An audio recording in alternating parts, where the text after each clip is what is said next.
esta semana, a nivel nacional, se considera como la Semana de la Ciencia y la Tecnología, y el objeto de esta semana es difundir lo que hacen las universidades.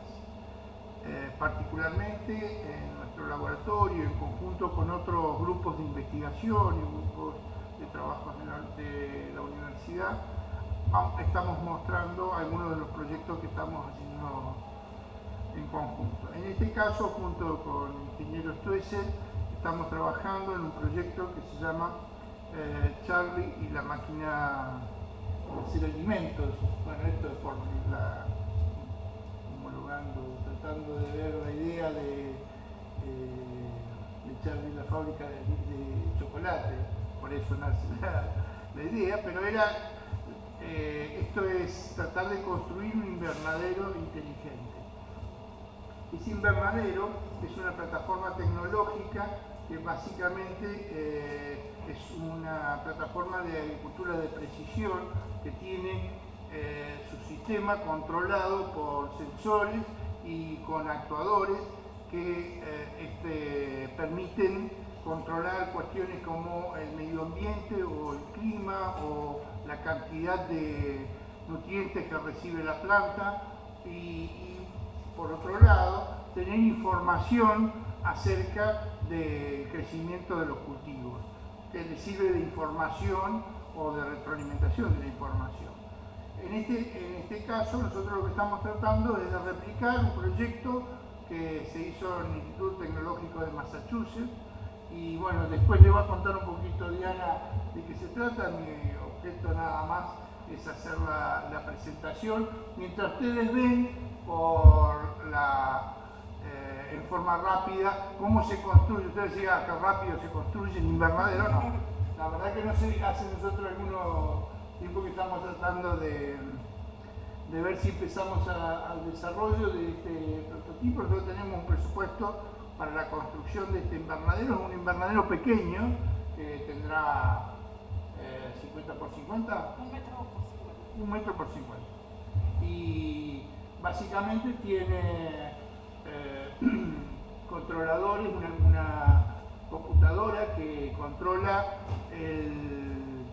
que es la base de datos del clima, que le brinda esta información al invernadero para ajustar al cultivo que nosotros estamos queriendo construir.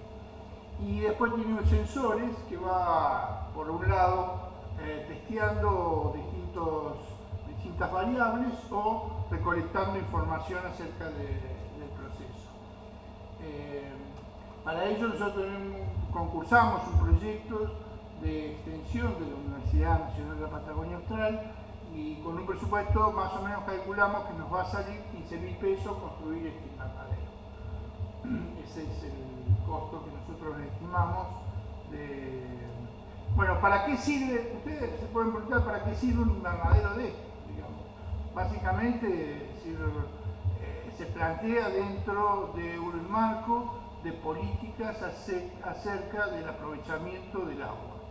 Puede plantearse como este tipo de cosas, también puede planteárselo como el objeto de producir alimentos que son producidos en otras zonas y que son traídos a la región para que con esto, por lo tanto, si pueden ser producidos en la región, con las dificultades climáticas y el acceso del agua, que con esos dos tipos de restricciones, este tipo de tecnología podría ser una buena solución a esos problemas.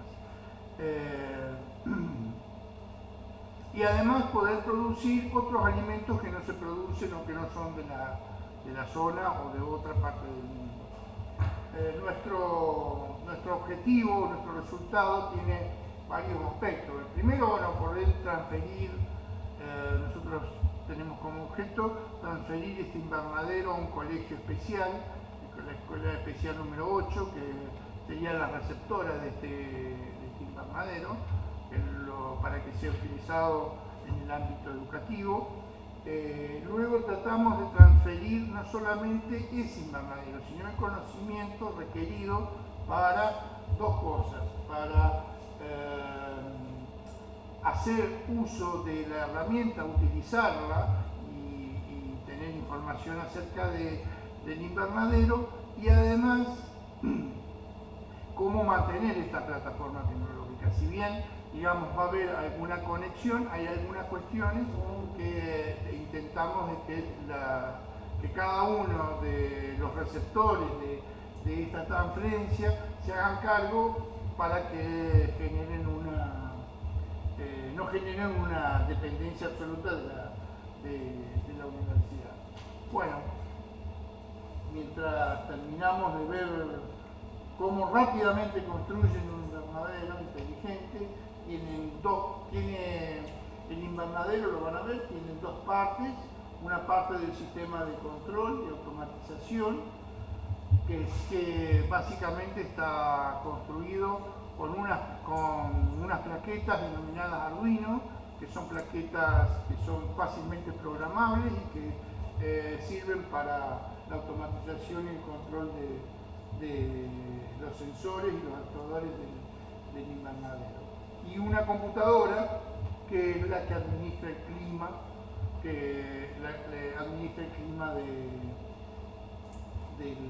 necesario para el invernadero. Y por otro lado está el invernadero propiamente dicho, que básicamente es una batea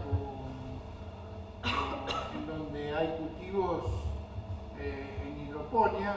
Ya le va a explicar a Germán bien de qué se trata, porque no me permite ahondar en ese aspecto, pero que no es un cultivo, una forma de cultivo, entiendo, que no se utiliza en la región. Al contrario, digamos, hoy cada vez hay más emprendimientos que utilizan. La diferencia, en este caso, estaría dado que es el sistema de control. Eso permite que el vivero esté controlado a las 24 horas del día por un sistema autónomo, y que cada vez que se necesita más nutriente, cada vez que se detecte alguna irregularidad, el sistema pueda manejarlo. Por lo tanto, ese es el aspecto novedoso. ¿Por qué se les ocurre que surgen este tipo de iniciativas? Bueno,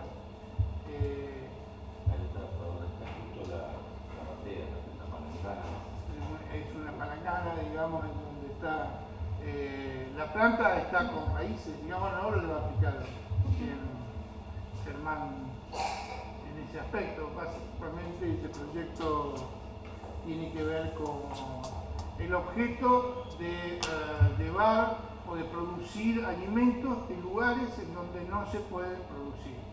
Y pensando, digamos, que es el Instituto Tecnológico de Massachusetts, casi seguro que hasta podemos pensar que en los vuelos espaciales está pensado para producir alimentos en los vuelos espaciales, los próximos vuelos espaciales, porque de alguna forma es un sistema autónomo para producir alimentos. Básicamente no hemos tenido, no hay inconveniente mucho en el acceso de los materiales. Algunos son más dificultosos que otros. Otra de las cuestiones es que no está expuesto al sol, sino recibe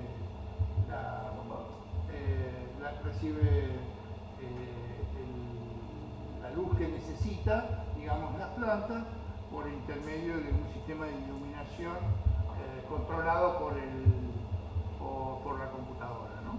Que en realidad no es un solo haz de luz, sino muchos diferentes y está está terminando justo de terminar, y justo termina cuando yo terminaba se me acababan lo que les podía contar, pero casi como que en 10 minutos podemos construir de forma rápida, ¿no?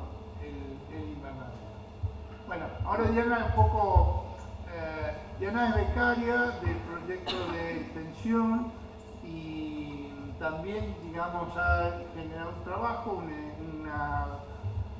de divulgación referido a este tema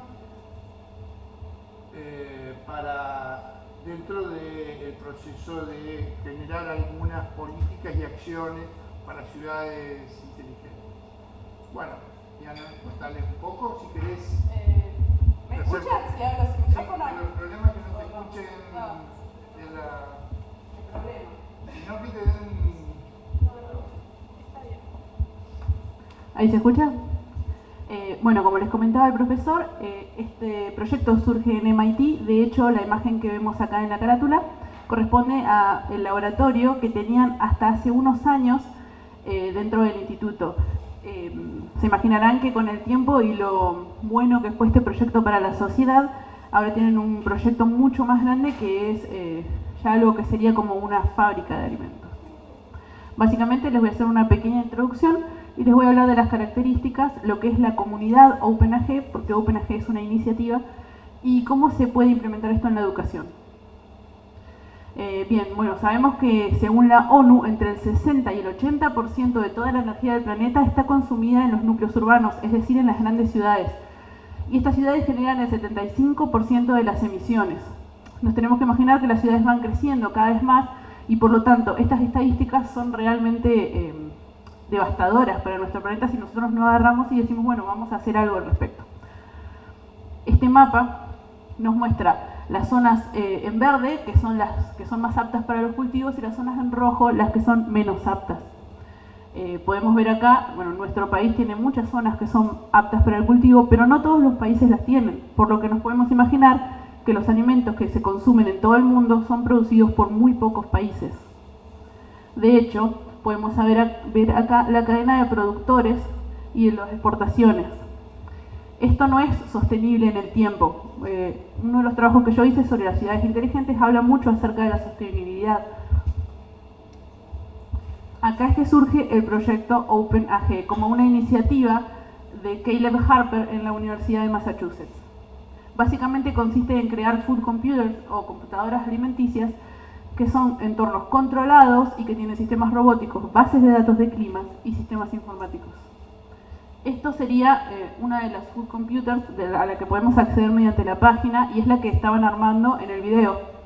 Esta sería la vista frontal, tenemos una ventana por la que podemos ver los cultivos y en el costado es donde tenemos todos los arduinos, tenemos también las soluciones para hidroponía, Germán les va a hablar de eso. Todo este proyecto, ¿cómo surge? Surge realmente en muy baja escala, surge experimentando. Y Caleb Harper tenía una idea de qué era lo que él quería hacer, de que quería ayudar a lo que era el cultivo, quería que se puedan cultivar no en esa pequeña red de pocos productores y muchos consumidores, sino de que existiera una comunidad. ¿Qué características tiene este producto? La más importante es que es de código abierto. No solo el software está en código abierto con una licencia pública, sino que también podemos acceder a todo lo que son planos, listas de materiales, para poder construir nosotros nuestra propia computadora alimenticia, que tiene la característica en su versión 2.0 de tener un ambiente estable y controlado, una estructura aislada. Si ustedes se fijaron en el video, cuando se arma, se le coloca silicona para que quede todo aislado. Tenemos una aplicación para el control de clima y la colección de datos, ya que nosotros tenemos que acceder a los climas dependiendo de los cultivos que queramos obtener. Y sistemas robóticos, que esto es más que nada con Arduinos, que nos dijeron que ustedes trabajaron con Arduinos. Estaba prestando atención. Este, por ejemplo, es uno de los diagramas que se puede obtener desde la página de MIT, que como ven sería una vista del proyecto. También se pueden obtener vistas frontales, laterales, cortes, como para poder armar el proyecto y cada una de las partes de la que consta. Y acá veríamos cómo se conecta una computadora a la computadora alimenticia para poder producir un producto. Bueno, el sistema que utiliza es hidropónico y en sus nuevas versiones utiliza un sistema aeropónico. Puede cultivar muchísimas variedades de plantas. Generalmente hay plantas que son más aptas para la hidroponía que otras, pero bueno, según ellos se pueden cultivar todo tipo de plantas que son totalmente comestibles y no se necesita de un gran equipo para poder construir esto, ya que en la pequeña escala en la que obtenemos los planos es, como dijimos, de 1 metro por 50, así que puede ser construido por 2 o 3 personas capacitadas. Y lo más importante es que cualquier persona puede contribuir al proyecto. Esta forma de contribuir puede ser traduciendo los documentos que se encuentran en la página, puede ser creando una computadora, compartiendo recetas, etc. Esta imagen es una imagen real de MIT, de algo que se ha cultivado, esto también, para que vean que esto está totalmente en funcionamiento. De hecho, MIT produce al mes suficiente comida para alimentar a 200 personas. Como comunidad, que es una de las partes más importantes de este proyecto, podemos dividirlo en 3 partes a las escalas que tiene el OpenAG. Las computadoras de alimentos personales, que serían las que vimos, las pequeñas, los servidores de alimentos y los centros de datos de alimentos. Todos estos almacenan lo que ellos le llaman recetas climáticas, es decir, qué variables vamos a tener en cuenta para cultivar cierta planta. Esta es una imagen sobre el software que se trabaja, donde nosotros vamos obteniendo, por ejemplo, datos de la temperatura, datos del pH, que se van almacenando. Cuando nosotros terminamos, tenemos listo el producto para cosecharlo, podemos guardar todos estos datos y hacer nuestra propia receta. Y un poco hablando de la comunidad, bueno, acá tenemos la página que es el github.com. Si entramos en la iniciativa Open Agriculture, podemos ver cómo hay gente que ya está colaborando y podemos también colaborar. La idea es que el mapa que habíamos visto antes, donde había pocos productores y muchos consumidores, se transforme de repente en todos estos centros que están produciendo recetas que pueden transmitirse instantáneamente por internet y compartirse con cualquier parte del mundo. En cuanto a lo que es la parte educativa que tiene este proyecto, esta sería en realidad la versión 1.0. La versión que vimos en el video es la 2.0. Pero tiene pensado ser del tamaño de una mesa y tiene una interfaz gráfica que es muy sencilla, diseñada en Scratch, en la que, bueno, acá podemos ver, nosotros agregamos una planta, podemos ir viendo el crecimiento ya que va monitoreado con cámaras, podemos cultivarla y guardar la receta, ajustar diferentes parámetros o descargar. Y esta iniciativa, como podemos ver en las fotos, ya se ha puesto en marcha en muchas escuelas de diferentes niveles. No solo en escuelas secundarias, sino también en algunas escuelas primarias, en lo que sería para nosotros sexto, séptimo grado. A partir de ahí ya se pone esta iniciativa. Así que bueno, muchas gracias. Y si tienen alguna pregunta. Sí, una de las cosas que después dejamos la pregunta para el final, sí, una de las cosas que nosotros también evaluamos cuando presentamos un proyecto, como esto por supuesto se irá evaluando con el tiempo de acuerdo a las posibilidades, es que esto pueda ser transferido a educación, no solamente a una escuela, sino a muchas escuelas, en donde para que puedan hacer este tipo de cosas. Porque, y se lo va a comentar Germán quizás, el tema de que hacer conciencia del uso del agua es una cuestión de cómo abordamos el problema de cómo producir nuestros alimentos. Nosotros usamos una cantidad de agua para consumo humano, para riego o para otras actividades, que la verdad es que debiéramos estar pensando con un uso más racional. Entonces, esta es un pequeño elemento, pero la verdad es que también debiera ser un punto de partida para discutir desde las escuelas, desde las instituciones, un uso más racional del agua o una estrategia para que alguno, al menos de las cosas, sirva para discutir un uso racional del agua. Bueno, lo dejo con Germán, que un poco le va a contar todo lo de hidroponía, aeroponía y el agua, de lo cual en realidad a los dos nos unió este proyecto, ¿no? Sí. Buenas tardes, bueno, fue por ahí. Yo voy a tratar de ser breve y conciso, como recién dijo Daniel. Bueno, mi nombre es Germán, yo trabajo acá en la universidad, algunos de ustedes los conozco. Sí. ¿Iba a decir algo o no? Ah, perdón. Bueno, ustedes conocen un invernadero, conocen lo que es una huerta o el cultivo de plantas, ¿no? ¿En qué se hace el cultivo de plantas, básicamente? ¿Qué necesita? Yo les pregunto, ¿tierra? ¿Qué más? ¿Tierra, agua ahí? La semilla que va a ser nuestro insumo biológico, tierra, agua y algo más. Luz. ¿No? Bueno, en la agricultura tradicional nosotros sembramos, ponemos nuestra semilla de lo que sea que nos interese, nuestra flor o nuestra planta hortícola, nuestra lechuga, nuestra selga o la planta de tomate para poder producir. Esa semilla como insumo biológico, como agente de propagación de la planta de la que viene, necesita varios estímulos a los que va a responder, para los cuales la planta responde creciendo. Necesita una cierta temperatura, necesita luz, necesita oxígeno y necesita sus nutrientes. A todo eso lo va a encontrar en el sistema de agua, suelo y planta. Básicamente a los nutrientes los va a encontrar en el suelo, en la solución del agua que circula ahí. Cuando nosotros tenemos una planta, ¿qué hacemos constantemente? La ponemos en la luz y la regamos, la regamos, la regamos. Generalmente no tenemos una medida del agua que le echamos. Imagínense lo que sería para un cultivo más grande, para una huerta o para una chacra. Muchas de esas huertas y chacras acá en Caleta han dejado de existir porque falta agua, ¿no? Ese es un problema que ustedes supongo que deben tener registrado. Bueno, los cultivos hidropónicos son también llamados cultivos soilless en inglés, o sea, sin suelo, y se hacen en una solución acuosa. En esa solución acuosa las raíces están inmersas en una solución nutritiva de sales. Lo mismo que la planta tomaba del suelo, lo va a tomar de esa solución de agua y sales minerales que tiene ahí, con nitrógeno, con fósforo, con potasio y con otros elementos en menor cantidad. ¿Me explico con esto que les comento?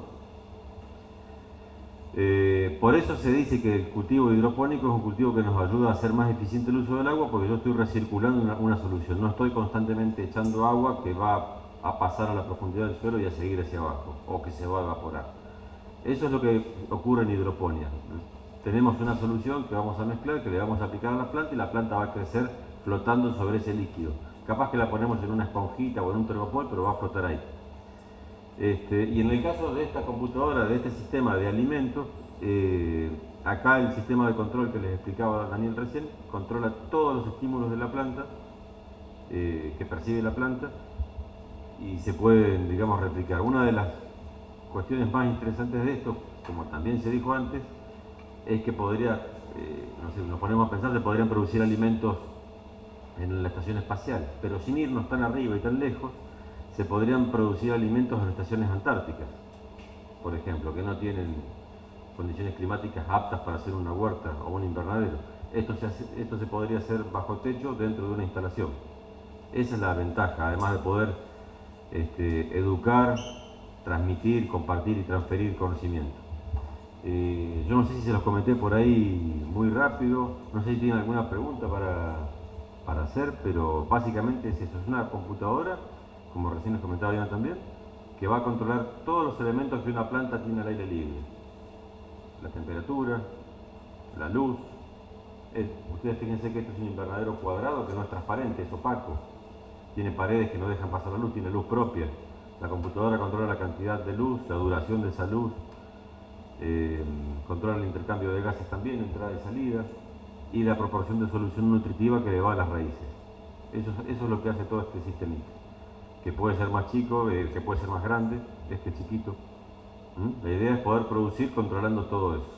De hecho, digamos, en modelos de MIT, hay modelos que son del tamaño de un contenedor, un container, eso que hay en los cuartos, para generar eso. Yo te hago alguna pregunta. ¿Qué diferencia hay entre hidroponía y aeroponía? Que lo mencionó Diana y la verdad es que Parece raro. Cuando hablamos de hidroponía son cultivos sin suelo, o sea, sin tierra. La hidroponía puede hacerse con plantitas flotando en un soporte de tergopol o de goma espuma sobre una solución líquida, eso es hidroponía. También puede hacerse sobre un sustrato inerte, pueden hacerse plantas con cultivo hidropónico, con solución aportada en un sustrato inerte, pueden ponerse plantas, por ejemplo, en un balde con perlita y crecer ahí sin tierra, pero con un sustrato que parece tergopol, o puede hacerse aeroponía, y aunque les suene raro, como a mí me sonó raro cuando lo conocí, son plantas que se cultivan con la raíz expuesta a una humedad saturada con sales nutritivas. Son plantas que crecen en el aire, digamos, o sea, sujetas a un soporte, pero con las plantas expuestas al aire. No están inmersas en agua, sino que la humedad saturada las nutre. Eso es aeroponía. Y es vanguardista hoy. Puedo cultivar por tomate y lechuga y ya tengo en la ensalada, hasta la cebolla y ya con el vinagre y la cosa que puedo comprar. Y en cultivos, o sea, en cultivos hidropónicos hay un montón de plantas que se pueden hacer, que se pueden cultivar, pero básicamente nosotros estamos, digamos, relacionados con lo que es alimento, todo lo que sea hortalizas, hortícolas, comestibles, son las plantas que se pueden hacer en hidroponía. También podrían hacerse plantas florales, pequeños arbustos, pero está muy desarrollado el cultivo de alimentos para esto. Todo lo que es verdura de consumo de hoja se hace en hidroponía. Todo lo que son frutos hortícolas como pimientos y tomates se hacen en hidroponía, pero en sustratos inertes para darle un sustento físico a la planta, en baldes. Germán, acá si se fijan en este video, estaría la cámara, una de las cámaras que está dentro del habitáculo, sí, albahaca, está mostrando cómo va creciendo, entonces nosotros podemos saber, esto ya es una interfaz más avanzada, no sería tanto lo que es educativo, nosotros ahí ya sabemos que a cierto tamaño vamos a cultivarlo. Entonces directamente, porque está todo, como dijo Germán, es opaco y está todo cerrado, por lo tanto no es que nosotros estamos todo el tiempo espiando, sino que las cámaras nos dicen qué tanto va creciendo el cultivo. Si tienen preguntas, aportes que quisieran hacer al proyecto. Los chicos de la ingeniería. No, yo les hago... Sí. Preguntan la ensalada. No cultivan vacas, no se lo guardan.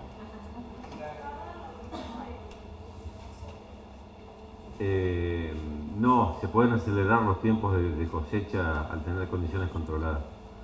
Se acelera. Buena pregunta. ¿Tommy? ¿Ibas a decir algo? ¿No?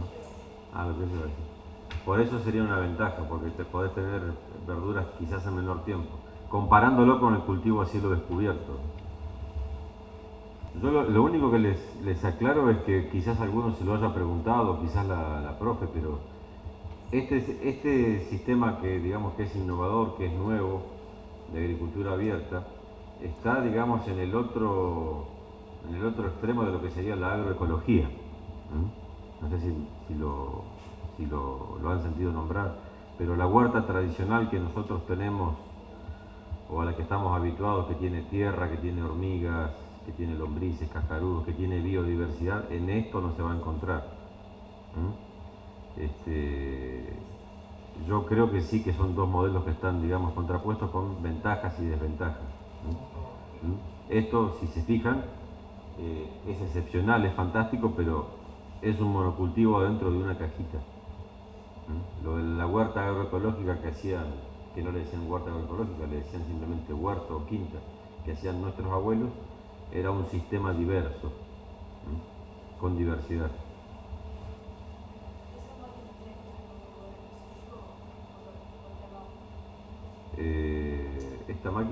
Esta computadora puede estar en una mesa, en una oficina, tiene que estar conectado a un soporte vital a energía que la mantenga funcionando.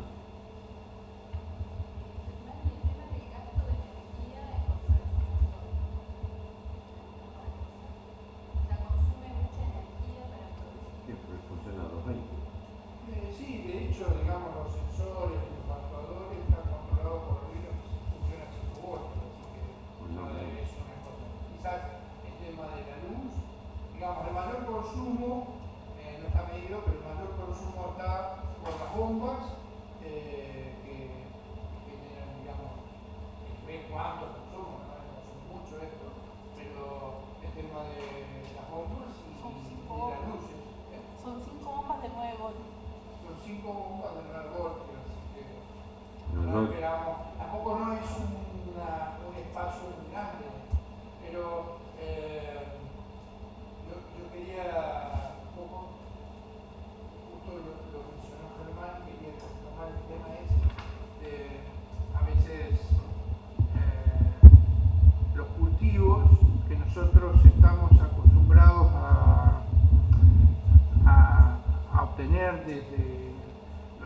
de los centros comerciales, parecen más parecidos a este tipo de cultivos. Es decir, los tomates parecen que son perfectos, y lo que comentaba también Germán, que es importante. Lo que pasa es que nosotros no estamos en zonas en donde el agua sea abundante y donde los territorios sean particularmente fértiles, aunque podemos hacer en ese tipo de cosas seguramente muchas cosas, o en épocas del año que no son favorables para los cultivos. Esto, digamos, es como atemporal. Uno podría generar un cultivo a pesar de que estemos en invierno o en zonas no favorables al desarrollo de la planta, ¿no? Y como comentaba, hay zonas de la tierra en donde por distintas circunstancias, o por mucho calor o mucho frío, o por poco acceso al agua, digamos, podrían implementar este tipo de soluciones. Me parece que en ese sentido es el aporte que hace en este tipo de proyectos, ¿no? Escucho. Disculpe una pregunta. ¿La solución a la que está expuesta la planta en algún momento caduca?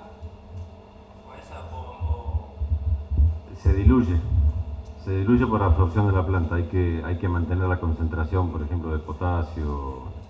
Pero, o sea, ¿trabaja con alguna bomba, o sea, para que el agua circule? Sí. Sí. Dentro de los sistemas de hidroponía hay algunos que son bastante sencillos y baratos, que es simplemente una palangana con solución, y uno pone los flotantes con plantines, y a lo sumo lo que tiene que hacer es colocar un aireador para que se mantengan las condiciones necesarias para que pueda funcionar. Y hay otros sistemas que son un poquitito más complejos, que necesitan de una recirculación. Y por la cantidad de minerales, o sea, la planta está expuesta a crecer por los minerales artificiales que se le agrega al agua, entonces se necesitaría que... O sea, el agua ya, al estar introducida, que es un medio artificial. Pero sí, es cierto, o sea, se mide pH y conductividad. Cuando varía la conductividad por la variación de concentración de los electrolitos solubles, tiene que readecuarse la solución. O sea, cuando la planta toma potasio, nitrógeno, fósforo, por decir algo, la solución va a ir cambiando y hay que readecuarla. Ahí atrás, en una de las fotos, tenía los inyectores. Sería similar a que yo hiciera un abonado, por ejemplo, en mi huerto. Tengo compost o lombricompuesto, sería similar a que yo le echara un poco más a la tierra de abono de lombriz, por decir algo, para poder darle algo más de fertilidad. También me di cuenta que el proyecto ese es parecido al de las... No sé si usted habrá visto que en algunas partes de la India hay ciertos tipos de plantas que crecen sobre hojas, o sea que solamente la raíz está expuesta al agua, o sea, ¿sería algo parecido a eso el proyecto? O sea, claro, o sea, no es una condición controlada, pero... lo que vos planteas es una linda observación. Hay una similitud, por ejemplo, en cuanto a aeroponía, porque hay algunas plantas hemiparásitas que son epífitas, o sea que son parásitas parciales, que viven en situación aérea, que se nutren de algunos nutrientes del ambiente, y también con austorios y con otros tejidos específicos se nutren de la planta donde están depositadas. Pero pasa. Sí.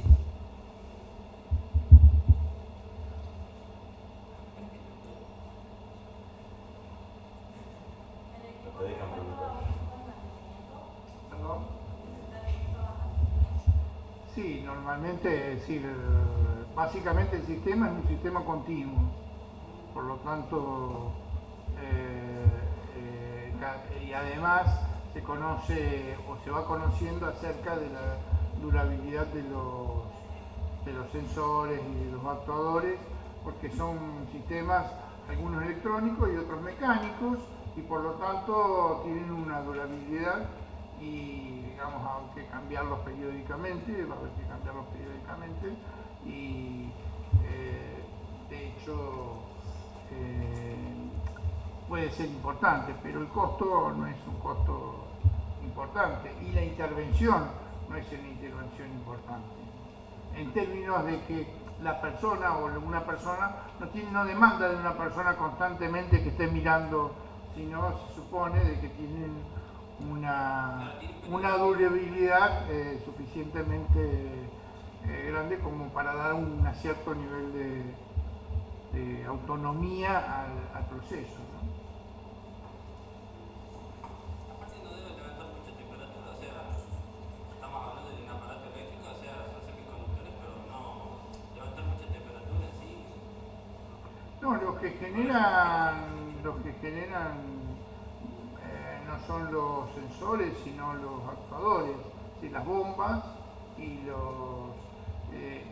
el sistema de control, los que generan de alguna forma el calor, ¿no? Claro, pero también lo controla, sí, tenés razón. No es una, dependiendo también la complejidad, dependiendo del tamaño del proyecto que uno quiere hacer. En este caso es un tamaño más bien pequeño, porque es a nivel educativo, pero podría ser un tamaño más grande y por lo tanto las complejidades crecen y la cantidad de elementos que uno necesita crece. Pero también quisiera, digamos, comentarles una cuestión de que este tipo de herramientas de infraestructura, de estructura tecnológica, sirven para aprender. Si nosotros debemos aprender a hacer mejor las cosas, y por lo tanto, es decir, hay veces que no sabemos por qué fallamos. Y de hecho, una de las cuestiones que se ha utilizado este tipo de herramienta es para generar lo que se denomina, me corregirá Germán, lo que se denominan estrés abióticos, que es generar condiciones exageradas de algo para saber cómo se comporta la planta, porque en la naturaleza ocurren esas cosas, ¿no? Una exagerada condición climática, por ejemplo, mucho calor, mucho frío, mucha humedad. ¿Se probó el proyecto con agua salada? Para tratar el No, agua salada? no. Bueno, ahora viene, digamos, lo del agua salada. Ahora vemos cómo a generar agua dulce a partir de agua salada, y que es la próxima presentación, que en realidad tendríamos que haberle puesto al proyecto Camaruco, que es la idea, digamos, de cómo hacer llover, pero bueno.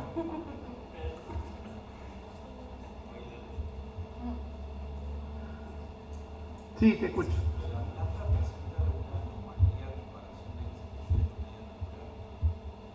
No hemos probado todavía, no estamos probando, pero los que están presentando eran las fotos, ustedes ven las fotos que tienen que son los experimentos hechos por terceros que en el instituto, bueno, ahí hay No se ven los carnavales. unos pimientos verdes, que parecen muy bonitos. Hay que ver si son ricos después. Se presentan anomalías a diferencia de una planta cultivada en tierra. Sí, digamos, dependiendo del método que se utilice, si presenta alguna anomalía en textura, tamaño, sabor. Mira, por ahí me arriesgaría, pero no creo. Una de las características particulares que tienen, por ejemplo, las lechugas hidropónicas es que son uniformes. Son uniformes porque son cultivadas a la misma distancia exactamente todas dentro de la bandeja de flotación. Y porque se utiliza la misma variedad de semillas, por ejemplo. Capaz que un productor, como hay en San Julián, le piden mucho mantecosa y arrepollada, y vos vas a ver las plantas que hacen hidroponía, los hacen en un invernadero polietileno, y son todas plantas del mismo tamaño. O sea, fueron plantines que se hicieron en bandeja para la misma fecha, que se repicaron a bandeja de flotación para la misma fecha y que vienen creciendo juntos a la misma distancia. Son todas plantas uniformes. Ahora, volvemos al cultivo tradicional en tierra. Vuelvo a lo que decía hoy, son plantas que son distintas, pueden ser genéticamente iguales, pero tienen variación en tamaño de hoja, en lastimaduras, quizás en la marca algún insecto, algunos le aducen sabor también, pero particularmente ambos tipos de cultivo van a hacer que la planta absorba el potasio, el nitrógeno y el fósforo de la misma forma. En un caso viene de una sal y en otro caso viene de un... No tendría, claro, utilizan la misma cantidad de los minerales, entonces el resultado del experimento entonces sería igual. Prácticamente, la calidad tendría que ser la misma. A menos que haya alguna variación de alguno de los minerales, entonces capaz que cambia. No, la calidad tendría, estaríamos hablando de producir verduras de consumo de calidad, pero la ventaja sería producirlas en condiciones inhóspitas. Ese es el tema. Nosotros vamos a hacer esto acá, y por ahí algunos se preguntan, ¿para qué si pueden cultivar en tierra? Sí, acá podemos. El tema es que esto es para educar y para aprender. Para estudiantes de ingeniería, para estudiantes de secundario, pero esto una vez realizado, como por ejemplo también está avanzando en esto el INTA, piensan llevar un módulo a la base Marambio, otro a la base Belgrano, donde la comida se lleva de Tierra del Fuego, tienen que esperar el abastecimiento que se hace anualmente para tener comida fresca. En un futuro no muy lejano, estaríamos hablando de 2018, 2019, no sé el número, pero la cocina de alguna de estas bases va a tener lechuga fresca y fuera de estación, desde ya. Nosotros hoy, por ejemplo, podemos tener tomate hecho acá en la zona desde noviembre, diciembre hasta mayo.